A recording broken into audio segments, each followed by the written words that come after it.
this gothic underground city. We all sin. If I bring a couple rounds with me, then we all win.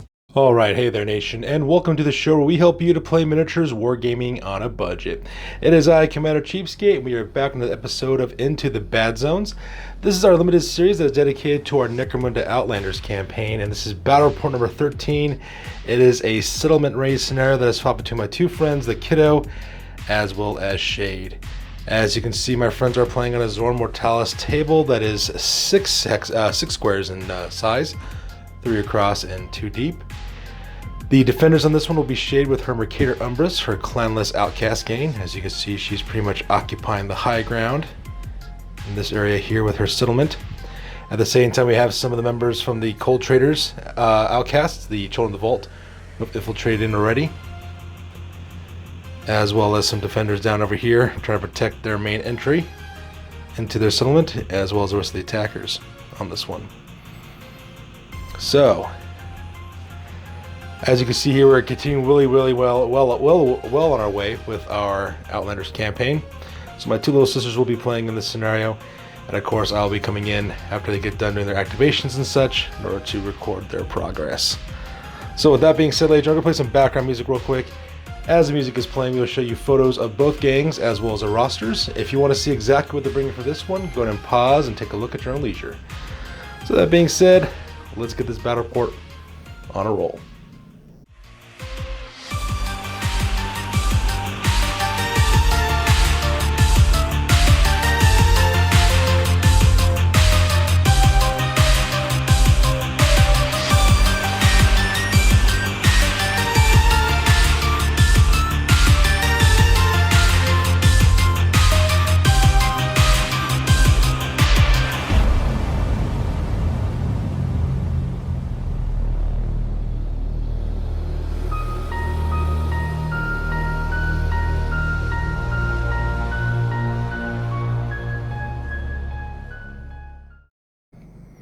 Alright, so now that we're done talking or showing the rosters and the photos of both gangs, let's go ahead and talk about the scenario on this one. The scenario is called Settlement Raid, and basically one half of the battlefield is the gang settlement, while the rest of the battlefield is set up as normally. So as you can see back here, these last 3 hexes in the back here, this will be the settlement for the Mercator Umbrus, which is the Clanless Outcast game played by my little sister Shade. And the front of it, of course, will represent the deployment area, the rest of the battlefield leading up to their settlement. So pretty much how it works is that Mercator Umbrus will be the defenders in this scenario. The Children of the Vault will be the attackers on this one. Now the attacker, which in this case is the Kiddo with their Children of the Vault, they will actually get their entire gang, while the defenders get 10 randomly chosen fighters, and the rest are placed aside as reinforcements. The defender also deploys first, place their fighters anywhere in the settlement, and the attacker deploys within 2 inches of their deployment area zone. So you can see right here is where most of the deployments are located at. Now, starting on third round and every round after, 2 randomly chosen fighters will arrive as reinforcements in the end phase for the defender. At the same time, the game ends when one gang is the only ones left with fighters left on the battlefield, and for victory conditions, the attacker wins if they manage to loot at least 100 credits from the defender's settlement. Otherwise, the defender is the winner in this scenario. Now, because the defending gang does have defenses, they get to place defenses around their settlement. In this case, Shade has minefields. So you can see here we have a frag trap located there, another frag trap located there, as well as the third flag trap located there as well. And the reason why that is the case is because Shade has a minefield in her settlement, so because of that she will be able to use those in order to defend her settlement at the same time. So continue on the scenario rules. The attacker here is trying to flee the battlefield. Alright, that's pretty much what they're trying to do. Now, if the defender manages to voluntarily bottle out, the remaining attackers are assumed to have ransacked the settlement. And in order to do that, what ends up happening is that the attackers must move across the table edge through the settlement and end up exiting on the back end of the table. And every single time they do that, they actually earn some rewards for that. For example, if a fighter was able to escape, the attacker adds D3 times 10 credits for each fighter who moves off the defender's battlefield edge. And that's how they can do that. So they get at least 100 credits worth right there, they automatically win the battle report. And since Shade does have some fighters already infiltrated in, that could actually be pretty bad for the defenders here, for the Mercator Umbrus. Now, for rewards on this one, of course, defender earns D6 times 8 credits if they do manage to win the scenario. Each participant earns 1 point of experience for participating in the battle report, and the attackers earn an additional 1 point of experience if they move off of the battlefield edge. Reputation. The reputation for this one, the Victorian gang earns D3 reputation points. And if any gang bottles out, of course, they lose 1 point reputation as well. Now, as for the Outlander campaign rewards, if the attacker moves off of the defender's battlefield edge, they get to choose one of the following for the rewards as well for their troops. They can either get D6 power, D6 salvage, or D6 sustenance. So the more fighters you can get off the table as the attacker going through the settlement, the more credits you make, as well as the more resources you get as well. And that pretty much makes up the scenario rules for this one. So the scenario rules over with. Let's go and talk about deployments real fast. Alright, so first of all, let's go and talk about deployment for the Cold Traders Outcasts, the Children of the Vault. This is the game that my little sister, the kiddo, is playing. So right here in the back with the 2 hands down right there, that's Mr. Sinister. He's a Cold Trader. He's got the weird archetype. He's got an armor weaved, armor undersuit, as well as a sling gun, a stiletto knife, a bio booster, photo goggles. He's also got the step aside skill, overseer skill. He's got the overcharged technomancer ability. Over here in the front here with the flamer, that is Mr. Smug. He's the bosun, who's also a weird archetype. He's got an armor undersuit, mesh armor, a flamer, and a shotgun. He's also got a knife as well as photo goggles. He's got the dodge skill as well as the manipulate lumens as well as overcharged technomancer skills. Over here in the top, that is Wesley. Wesley is another outcast champion, the mastermind archetype. He's got the armor undersuit, mesh armor, a crude long rifle as well as photo goggles. He's also got the infiltrate skill. Next to him is Yar Umbra, who is the bounty hunter dramatis personae. That guy's got flak armor, a long last, fighting knife, infrared sights, as well as photo goggles. He's got a respirator, the infiltrate skill, marksman skill, as well as overwatch. And also up forward is Baymax, the Ambot. He's got 2 tonality claws, a carapace armor. He's got the infiltrate skill, as well as cranial governors, excavation automata, as well as the valuable special rule. So continuing on over here for the rest of the attackers. On the left-hand side there, that character's name is Smoothie. He's an outcast hive scum with mesh armor, shotgun with solid scatter shot, photo goggles, and a stub gun. Next to him is Ghost, who is a Voidborn scum. He's got an armor undersuit, hazard suit, he's got last pistol, chainsword, as well as photo goggles. Next to him is Slight, another Voidborn scum. He's got an armor undersuit, a hazard suit, as well as auto pistol, chainsword, as well as photo goggles. Over here, that character's name is Slick, I believe. Oh, sorry, that's Switch. She's an outcast hive scum with mesh armor, Lasco, telescopic sight, photo goggles, as well as a stub gun. After that, we have the character that is, what's her name? Miss Spectre. There we go. She's an outcast hive scum with mesh armor, auto gun, photo goggles, as well as a knife. That big hulking figure right there, that is Silk. She is an outcast hive scum with mesh armor. She's got a plasma gun, telescopic sight, a las gun with photo goggles, as well as a knife. She's also packing ammo cache, as well as a specialist ability.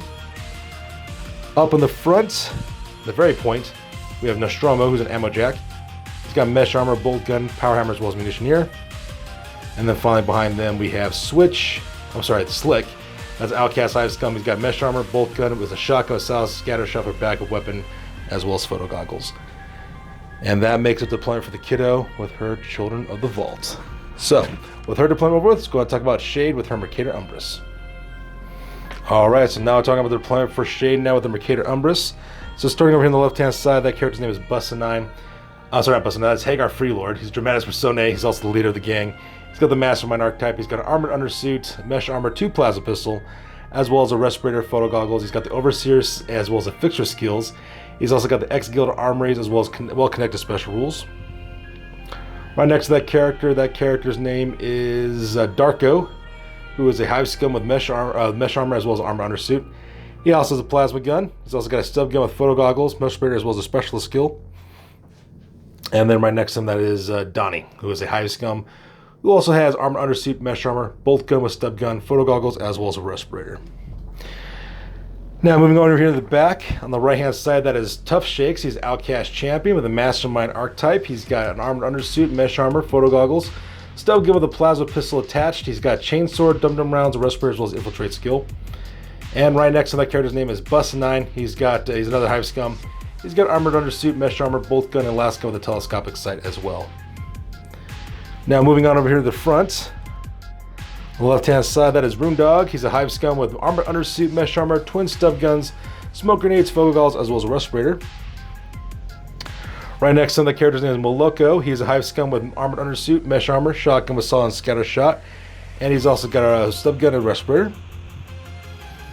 And up here in the front, we have the last few Marine members of the gang. In the back, that is the Deserter. He is a bounty hunter special character. He's got an armor undersuit, flak armor. He's got a shotgun, a solid scatter shot, frag grenades, a fighting knife. He's got the Medicae, Mentor, as well as Overseer abilities. And up at the front, we have Tugs and Soldier. They're both equipped exactly the same. They both got armor undersuits, both got mesh armor, both have auto guns and stub guns. They both have photo goggles as well as respirators. And that makes a deployment for the Mercator Umbrus. The rest of Shade's gang is on the side for right now, waiting to come on the table for reinforcements, and we'll talk about those characters as they come on board. So that being said, both of my sisters go to turn number 1, and they roll for initiative to see which of them will be going first. Alright, so that takes directly to the top of turn number 1, and this is after the very first set of activations during the action phase of turn number 1. First of all, the Mercator Umbrus of the Clanless managed to get the initiative first on this one. So because of that, Shay got to activate first. So for her very first activation, she activated Tough Shakes, which is her gang champion. Now, Tough Shakes does a group activation alongside with Bustin' over here as well. Now, Tough Shake does a basic action to aim with his Comet Pistol, which is a combination of stub gun and plasma pistol, and he opens fire directly into Baymax. Not only does he manage to hit Baymax twice with both the stub gun or the dum-dum rounds, as well as the low-powered plasma pistol, manages to wound him as well, putting 3 wounds directly onto Baymax. And when Shade actually rolled to see exactly what her injury was on this one, she rolled now cold result and put a critical injury directly onto Baymax. So Baymax will need to do a medical escort mission if the kiddo does not have a rogue doc in her gang or a medical supply clinic for her settlement as well. So that pretty much made her first activation there. Now with the second activation, because she did a group activation, Bustin' which next, he opened fire with his bolt gun, actually fired 2 shots, and both those shots managed to hit Wesley. Wesley got hit, but did not fail to wound, so because he's currently pinned, he failed his initiative test, so now he's laying on the ground. Same thing happened to Yar Umbra. He got hit and wounded, suffered a flesh wound at the same time, also failed his initiative test and fell to the ground, and he also has a flesh wound on him as well. So with that first set of activations over with, we go directly to the kiddo. The kiddo went next. She activate Mr. Smug, her bosun. We did a group activation with Ghost. Ghost did try to charge from the base of the bridge over this little Heskel barrier directly towards Runedog. Unfortunately for her though, she failed her charge, but she moved her fight all the same. She then activate Mr. Smug, her bosun, who did a normal movement to move directly from the base of the bridge here, directly into the middle of the battlefield. Opened up with her flamer directly into this guy, Moloko. Managed to hit him as well as to wound him as well, but in the end she was able to put a flesh wound directly onto that fighter, for the kiddo anyways. And so because of that, this fighter is currently pinned. He does not suffer the blaze condition though, because he passes blaze test, and that pretty much makes it the first set of activations for turn number 1. Alright, so continuing on from our activations for the action phase on this one. After the kiddo went, the next person that went was Shade. Shade then activated the Deserter, which is her bounty hunter special character. What she basically had that guy do is basically take a frag grenade, take a basic action to aim directly onto Switch, and another basic action to throw that grenade. Now originally the grenade hit that character, but it actually bounced over to the left 1 inch, so because that caused an explosion, as you can see, it actually caused a couple of wounds. First of all, a pin slight also put a wound on him as well. Also Switch is also down, same thing with Miss Spectre. They're both currently pinned right now, and same thing with Mr. Sinister. So all those characters have been pinned, so because of they will lose activations later on. Now for the next activation, Shade then activated Nostromo, her ammo jack, who did double movements forward directly to this door, so that way she can unlock it during her next turn if she wants to. And then so far after that, the next activation that took place is with Runedog. Runedog is this fighter who's located right over here behind this little barricade. That fighter basically took a basic action aim and another simple action open fire with 2 stun guns, dumping rounds directly into Ghost. Also managed to put a wound on that guy, as well as pin him as well. And that pretty much makes it the activation so far for the action phase. Alright, so for the rest of the activations for the action phase, what ended up happening is that Shade then activated Tugs. Tugs took a basic action here to aim with his auto gun, and another basic action would fire that directly into Silk. Managed to hit her twice with the gun, managed to also wound her once, also put a serious injury on her as well, so because of that she is currently laying on the ground and she's bleeding out. Meanwhile, for Shade's next activation, she then activated this guy with the shotgun. This guy is Smoothie, I believe his name, actually does double actions, move up right next to Nostromo, so that way they can start opening that gate if they have to later on. Now for the rest of the turn, basically the rest of it is kind of dedicated to Shade for the most part. What she then activated next was her leader over here, the leader of her gang, Hagar Freelord. As you can see, that did a group activation. He, as well as Donnie and Darko, both did double movements all the way over here to the right-hand side of the battlefield, so that way they can catch up with the rest of their gang. Because it looks like most of the action is taking place here on the right-hand side of the battlefield. Lastly, of course, one of the other characters, Armor the Shotgun over here, also did a double activation for the Cold Traders. Moving directly to this gate. Looks like my sister Shade's planning on just trying to circumvent these guys and go up the left-hand side so that way she can escape. And then for a very last set of activation, she then activates Soldiers. Soldier took a basic action, opened fire with his auto gun directly to this character Smoothie down here. Missed the shot for the most part. And then lastly over here, Maluk opened up with his shotgun, taking a basic action, get up on the ground, another one to fire Mr. Smug. But unfortunately for Shade, though, she missed her shot on that one. And with that, that pretty much makes up the action phase for turn number 1. So with the action phase over with, we'll go directly to the end phase. Alright, so from the end phase of turn number 1, the only person that was still injured on the bottom here was Silk. So because of that, my little sister, the kiddo, did have to take a injury test for this character. Unfortunately for her, though, she did roll an out of action result, and she rolled another critical injury for this fighter as well. However, luckily for the kiddo, though, she does have a dot clinic, so she does, of course, can skip that, and this person might make a full recovery as well. And that pretty much makes end of turn number 1 for this battle report. So with turn 1 over with, my two sisters roll for initiative to see which of them will be going first for turn 2. Alright, so that takes us right to the top of turn number 2, and this time the kiddo managed to get the initiative on this one. So the Cold Trader Outcasts of the Children of the Vault will be going first. So for her first activation, she activates Mr. Smug. Now Mr. Smug is her bosun, and what she decides to do, she takes a basic action to use his overcharge ability because he's a weird archetype. And manages to pass his 6 willpower test, so because of that, the overcharge gives him +2 strength on his flamer, making his flamer a strength 6 flamer, and also gives him 1 additional damage. So now it's a 6 strength 6 flamer that causes 2 damage and -1 AP. Now the downside, of course, is that she rolls an ammo check. She will have to have unstable rolls, which means she could potentially kill her own fighter. But looking further though, she made her shot and not have to worry about actually rolling any ammo checks on this one. And as you can see, it worked to great effect. Managed to put 3 fighters down with that 1 blast from the flamethrower. The first guy to suffer was actually Donnie, I believe his name is. He actually suffered a grievous injury, so because of that, he will go into recovery. The next one was Rundog. Rundog actually suffered a critical injury on that one, so because of that, my sister Shay will have to do a medical escort mission for that character as well. And then finally in the back there, we have Darko.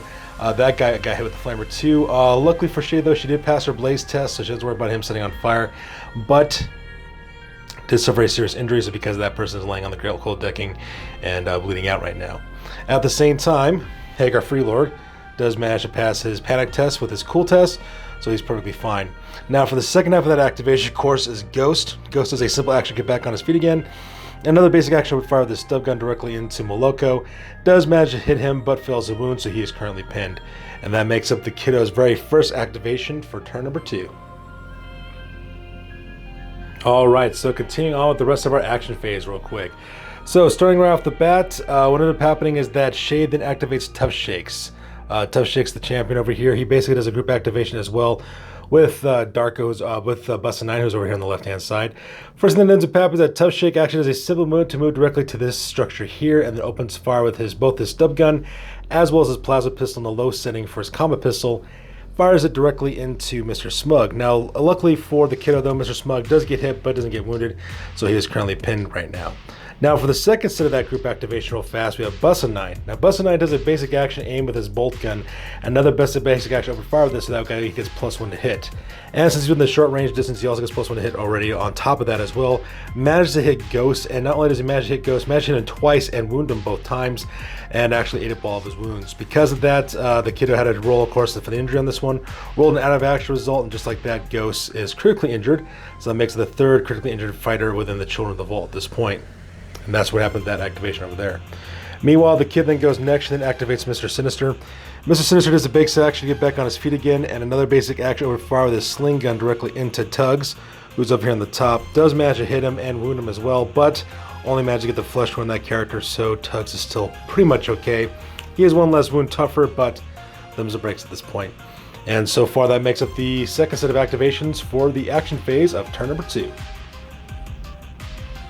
Alright, so continuing on with their activations for turn 2, the next thing that ends up happening is that Shay goes next, so she decides to activate her leader, Hagar Freelord. Hagar Freelord does a double action to charge from behind that pillar directly into Smug and manage to attack that guy in close combat. Now Hagar Freelord, I think, has 2 attacks base. He also gets another attack for charging, as well as another attack for carrying 2 plasma pistols. Puts all 4 of those attacks directly into Mr. Smug. Now it's kind of a dangerous risk to do that, and the reason why is because Mr. Smug actually, sorry, not Mr. Smug, Hagar Freelord actually suffered a hand injury earlier in the campaign, so he's only weapon skill 5. But Those high strength attacks were enough to put a grievous injury directly onto Mr. Smug, so just like that, that character is now out of action and he goes directly into recovery. Now after that action takes place, of course, the kiddo then activates next. She then activates Smoothie. Smoothie actually runs over all the way over here directly to this door in order to try to open it. And then from there, Shay goes next, so she then activates the Deserter. The Deserter uses his Overseer ability off on soldiers to give soldiers a double set of activations, and that basically was a double action for the Deserter as well. So because of that, soldiers takes a basic action to aim, as well as another basic action open fire with this autogun. Manage to hit Smoothie twice, as well as wound him once, so because of that he is seriously injured. And then from there, he does exactly the same thing by taking another basic action aim, another basic action open fire, directly onto Mr. Sinister. Manages to pin that guy. That's all that happens there. And that pretty much makes up the activation so far. Alright, so continuing on with the action phase for turn number 2, what ended up happening, of course, the kiddo goes next. The kiddo then activates Wesley, which is this character back over here, which is the champion's armor, the Crew Long Rifle. He does a basic action, get back on his feet again, and another basic action to open fire directly to Tough Shakes. Unfortunate for him, though, he missed his shot, so because of that, suffers an ammo check is because of that, so he'll need to check to see if he can reload the next turn as well when he goes for his next activation. Now from there, of course, we then go directly over to the other side over here with Tugs. Tugs gets back on his feet again for basic action, opens fire with his autogun directly into Mr. Sinister. Unfortunate for him, though, he does manage to hit him, but he fails to win Mr. Sinister. Mr. Sinister has a 4-up toughness check, while the autogun only has a 3-up strength. So from there, of course, we then go directly back to the kiddo. The kiddo then activates Nostromo, who does a simple action to open up the door, so that way the door is now open on the side here. And then from there, Shay then activates Moloko, who then opens fire with his shotgun, taking a basic action to get back on his feet again, another basic action to fire the Solid Slug directly into Nostromo. Does manage to hit that guy, though, but fails to wound him, so he is currently pinned. And that pretty much makes up all the activations for Shade, so the rest of the turn will be dedicated directly towards the kiddo, as well as her Children of the Vault. Alright, so the rest of the turn for turn number 2 for the action phase is dedicated to the Cold Traders, since the kiddo is the only one who has any fighters left to activate on the battlefield. So the first thing that ends up happening, of course, is that she decides to activate Yar Umbra. Yar Umbra does a basic action, get back on his feet again, and another basic action open fire this long last directly into Moloko. Now she did roll a 6 for the marksmanship trait, which is kind of cool because that means the damage would have been doubled. But unfortunately for her, though, she fails to wound, so because of that, Moloko is only pinned. Now from there on the side here, Slick goes next. He actually does a simple action to move directly to the door. Another basic action open fire this bolt gun directly into Hagar Freelord. Unfortunately, though, he missed both his shots, so because of that, he is perfectly fine. Now, for the rest of the phase down over here, as you can see in the bottom, these fighters basically get up on their feet and move again. First of all, Slight gets back on his feet, does a simple action to move up directly over the barricade, inside directly into the walls of the settlement. Follow closely right behind with Smoothie, I believe that's her name. At the same, sorry, not Smoothie, with Switch. There we go, that's her name. And then Miss Spectre also does exactly the same thing, getting back on her feet again and moving directly into the settlement, so that way she can start making her way to start looting it and ransacking it as well. And that pretty much makes up all the actions for the action phase. So with the action phase over with, we go directly to the end phase. Alright, so that takes us directly to the end phase of turn number 2. So because of that, my friends both roll off to see if any of them fail their bottle tests. Lucky for them, both gangs have passed a bottle test. As for their curves on this one, Smoothie, which is this fighter over here from the Cold Trader Outcasts, he is still seriously injured, so he's still laying on the ground and still bleeding out. At the same time, over here on this side with Darko, that character actually made a flesh wound roll, so because of that character flips over. Now they're 1 point toughness weaker, but they can still fight, they can still shoot, and it's still very much a threat. And as you can see, slowly but surely, the Cold Traders are slowly surrounding the defenders of the Mercator Umbrus. However, the Mercator Umbrus, though, is doing a pretty good job of actually holding their own and actually holding the line against their enemies as well. So now we gotta see exactly what's gonna happen in turn number 3, because both of my sisters roll off for initiative to see which of them has priority. Alright, so that takes us directly to the top of turn number 3, and the kiddo managed to get the initiative on this one, so the Cold Trader Outcast will be going first. So what ended up happening, of course, is that the kiddo that activated Slight next. Slight then did a double action to charge directly into Hagar Freelord, engaged him in close combat. Unfortunately for the kiddo, though, she was only able to put 1 wound onto Hagar Freelord, and unfortunately for Shade, when she did her counterattacks, unfortunately for her, she wasn't able to land a single blow, just because her weapon skill is 5 up, which is really, really hard at that point. Now from there, she then moves on to Darko. Darko does a simple action to get back on his feet again, a basic action open fire with this plasma gun, opening fire with 3 shots directly into Wesley over here. Luckily for the kiddo, though, she was able to stop 2 of those shots from getting through with the armor save, but the last one was not so lucky. Managed to put 2 wounds directly on him and a serious injury on him as well, which is a very precarious spot for him to be in, considering they can be taken out with the coup de grace. Now from there, we go directly to the kiddo. The kiddo then goes next to Yar Umbra. Yar Umbra does a basic action, open fire with a basic action aim, and another basic action open fire directly on the frag trap that was near this gate. Managed to blow that up as well, so that way no one has to worry about getting hit. From there, Shade then activates Moloko. Moloko gets back on his feet again for 1 action, and another action open fire this shotgun, firing a solid slug directly into Slick over here on the right-hand side. Now he does manage to hit Slick, however, but Slick doesn't get wounded. He just gets pinned, so he's just laying on the ground right now. And that's so far the activations for turn number 3 so far. And we'll be back shortly with some more activations and actions here in a little bit.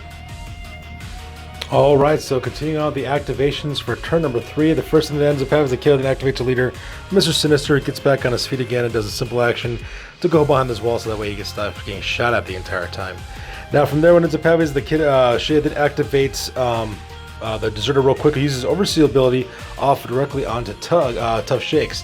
Tough Shakes is a first set of activations to climb off of this bunker because it was still too far away in order to charge directly into Yar Umbra. And then for a second set of activations, he charges directly into Yar Umbra, engages him in close combat, manages to wound him twice as well, and puts a serious injury on him. So because of that, Yar Umbra is currently laying down and bleeding out for the most part from there.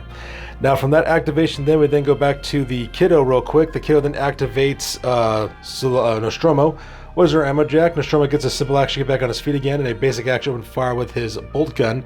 Managed to hit Moloko twice, but unfortunately for her though, she fails to win Moloko, so Moloko is completely currently pinned.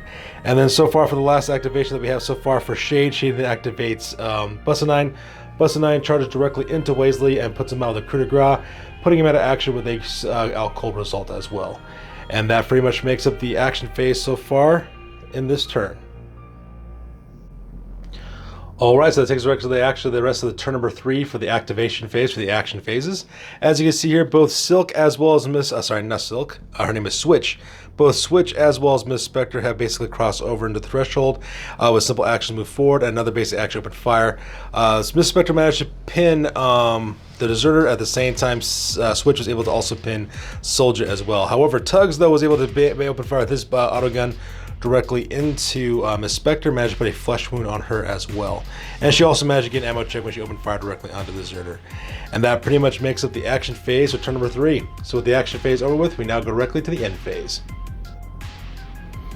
Alright, so from there we go directly to the end phase. The first thing that ends up happening, of course, that both gangs have to take bottle tests. Shade and the Mercator Umbrus actually managed to pass their bottle test no problem. However, the kiddo though, she does fail her bottle test, so because on the next turn, all her fighters are going to take a cool test to see if they actually stand or if they flee off the battlefield. Now, as for the injuries that are occurring, of course, Yar Umbrus actually makes a flesh wound roll, so because of that, he's back on his back again with 2 flesh wounds on him, which means that he's only toughness 1 now, and so he's pretty much out of luck on that part. At the same time, over here on the left-hand side, Smoothie actually is still seriously injured, so he is still currently bleeding out as well. Now, because at the end of the 3rd round, that means that the Mercator Umbrus managed to get their numbers up, managed to get 2 more members to actually help out with their gang. First of all, we have the Shipbreaker, which is an ambot, and then after that we also have Chopper, which is a gang champion, Armor the Grenade Launcher, and they end up right here on the back of the table, so that way they can start encircling the Cold Traders. However, though, it's all for naught, and the reason why is because at this point, my little sister, the kiddo, basically calls the game. She doesn't want to suffer any more losses than she currently has, so because of that, she automatically surrenders, netting a victory for Mercator Umbrus of the Clanless Outcasts. So that being said, ladies and gentlemen, this game is now officially over. We go directly to the post game because this game is over. That's it, man. Game over, man. It's game over. Alright, so up front we'll talk about the Children of the Vault. So for the injuries, Mr. Smug suffered a grievous injury, while Wesley suffered an out cold result, so because of that, that fighter made a full recovery. As for Ghost, Silk, and Baymax, all 3 of those fighters did suffer critical injuries. However, though, since Sanctuary does have a Docs Clinic, all 3 of those fighters made full recoveries due to the Docs Clinic that's inside of their settlement. Now for advancements, the 3 people of this gang did level up. Slight leveled up to level 2, earning +1 to his weapon skill, as well as 5 additional credits to his value. Slick also leveled to level 3, earning +1 to his willpower and also earning 20 credits to his value. And finally, Baymax also leveled to level 2, learning the Nerves of Steel skill, so giving it to +20 to their credits as well. Now from the settlement. Originally, the settlement of Sanctuary only had 1 power, 0 sustenance, as well as 2 salvage. But by the time they got done with this scenario, they ended up with 11 power, 10 sustenance, as well as 12 salvage. Now they spent 6 power, 5 sustenance, as well as 5 salvage in order to build a scrap market for this settlement as well. So that leaves them with 6 power, 5 sustenance, as well as 7 salvage left over with. Now for the trading post, they did not make any purchases at the trading post at this time, and they did lose 1 point reputation for bottling out, bringing their grand total to 5 points reputation. Their new record now is at 2 wins and 7 losses, and the new gang rank now is at 2,545 points. Now moving on to Mercator Umbrus for injuries. 2 members of the gang were injured. That would be Runedog, who suffered a critical injury, as well as Donnie, who suffered a grievous injury, but both those fighters made full recoveries no problem. And the reason why is because they have a Dox Clinic in the settlement of the Boneyard. Now for advancements, Hagar Freelord, the leader of this gang, leveled to level 2, earning +1 to his weapon skill, as well as increasing his value by 5 credits. Now from the trading post, they did earn 50 credits from the scenario, as well as 40 credits from Hagar Freelord's well-connected special rule and 10 credits from his fixer skill, giving them a grand total of 50 credits in this stash. When combined with that, give them 150 credits in total. With those 150 credits, they purchased telescopic sights for Hagar Freelord, Donnie Darko, Busted 9 Tugs, as well as Soldier. Now, as for the reputation, they earned 2 points reputation for the scenario, giving their grand total of 10 points in total. Their new record now is at 4 wins and 5 losses, and the new gang rank now is at 2,815 points. So you guys have it. That's good to do for this one. As always, please feel free to like, comment, and or subscribe. Your guys' input is invaluable to us as always. Also, check us out on Facebook, Instagram, as well as blogger.com for all the latest greatest hobby news related to this channel. That's good to do for this one, you guys. I'll catch you guys next one. Peace out and stay classy.